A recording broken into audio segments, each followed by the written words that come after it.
Good morning. My name is Tim Sarton, and I am going to be talking to you today about language barriers for first responders. This is a presentation for Dr. Barbara Wise for Columbia Southern University. Today is 4th of July, July 4th, 2024, for EMS 4308. Okay, so in my county, we have a mixed population of Spanish and English speaking uh, people in our neighborhoods.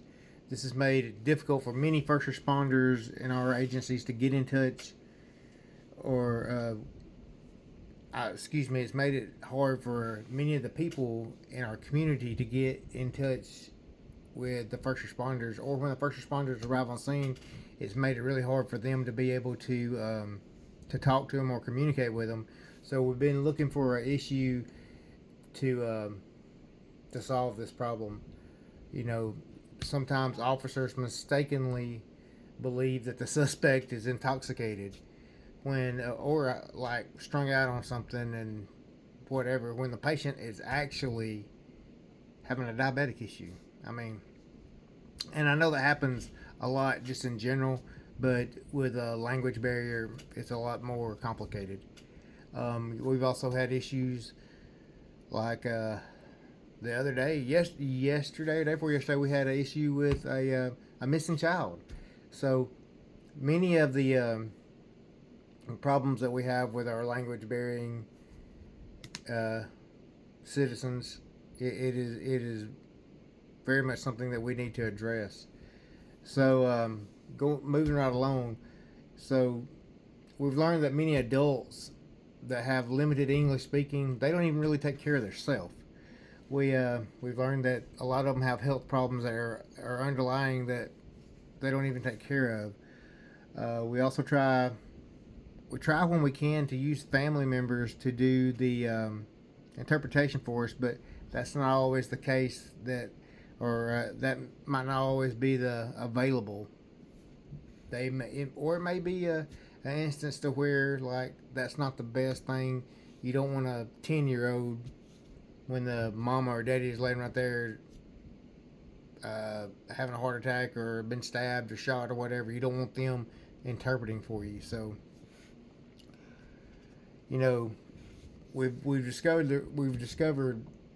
through doing the research for this that it's not only the problems for the first responders, but it's also problems for shoot for like the hospitals, the emergency rooms, the standalone ERs, the doctor's offices, um, several of the DHR, several of the agencies that also have the same issue. We're going to try to come together, or we have come together. I'm sorry, we have actually come together to try to get a solution for this. So through this, we have some goals and objectives that we're trying to accomplish. And our first goal is to implement a language training session for first responders to learn basic phrases and cultural sensitivity relevant to community changes. This would include regular scheduled language and culture sensitivity refresher courses for the first responders. And our next goal will be to establish a multilingual communication systems and hotline that the citizens can access in emergencies to request and interpret or communicate directly to the first responders in their own language. One of the objectives we have is to help our citizens to be able to communicate better with our first responders by organizing community workshops and by events to help educate residents and emergency excuse me to help educate residents about emergency procedures. By doing this, we hope to show them how language barriers can be overcome. We know that there's always language barriers in every different culture, but we just want them to know that they don't have to use that as a crutch, and it does not have to cripple them. We want to establish a feedback mechanism to continually improve the program based on the experiences and suggestions both of the community members and the first responders, because you're only as good as the information you're putting out. And if you're putting out really good information and you're getting good feedback from your people that's going through it, I think that is a positive thing. Let's see. So this is the next slide is going to be more on how we want to obtain our goals by implementing these expanded strategies. The program can effectively equip first responders with the necessary language skills and cultural awareness to communicate respectively and effectively in emergencies, ultimately improving outcomes and community trust. You know, that's one of the main things we want to do is to improve community trust, because nowadays nobody trusts the government, but we want to try to help that and help at least have them so that they can trust our local communities. Our first goal is to create a thorough language training programs.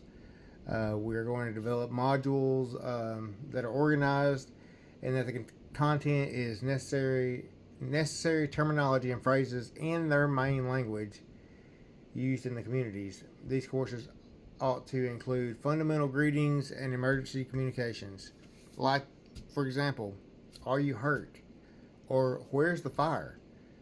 With the guidelines pertinent to different emergencies. So, you know, you don't want to be asking them, are you hurt? And then say, put your hands behind your back. Or where's the fire? And then you say, are you cut? So you just want it to be pertinent information.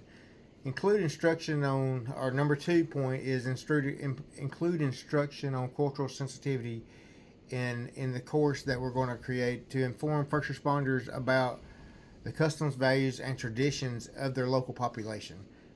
A lot of customs and a lot of traditions and stuff for different cultures are not like ours. So stuff we need to learn about. So we're going to organize, number 3 is organize interactive training sessions, including role play and simulations to help participants hone in their language skills. First responders should be encouraged to engage in this. We're going to encourage all of our responders, whether it does, no matter what discipline, you know, fire, police, or EMS. We're going to encourage all of them to engage in these role playing scenarios, just to be able to. The more you in-depth yourself into it, the better you'll be able to understand it. The better you'll be able to talk it. To enhance the in-person training sessions is our number 4, for responders to make use of the language and learning technologies and resources, including audio resources, flashcards, digital platforms such as apps or anything like that. Anything we can use to or get to help our first responders learn this is what we want to do. Some more things on our objectives. One way is that we're going to help our citizens is by deploying a centralized hotline or communication platform in their own language so that they can help them speak to us. So it'll tell them stuff that they are actually will be able to understand. Make sure the system can handle it. We're going to do it in every way that they can text us messages, they can call us on the phone, and even something kind of like FaceTime. Our dispatch center has something kind of like FaceTime that they can do, and it works very well. We're also establishing a feedback system because, like I said a while ago, you're only as good as the information you're putting out. So we're going to establish that feedback system, like I already mentioned. Launch a public awareness campaign to educate your community members on what's going on. We're going to leverage our social media outlets to disseminate the information about the multilingual hotlines through community events, newspapers, and workshops. We have started to form alliances with different community leaders, volunteer groups, and language service providers in the area to increase the resources of multilingual communication systems. So how are we going to fund this? Well, the first thing is, according to the DOJ, the Civil Rights Act of 1964, we have to. This is not something that we can just might be able to do, or it's a good idea, but this is something we have to do.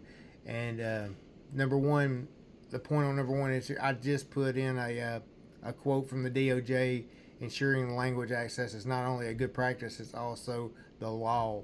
And I talked about that. Number two is due to the need of trained interpreters. This is something that we learned that there is a very big need for trained interpreters in the manufacturing, construction, landscaping, restaurants, and the list just goes on.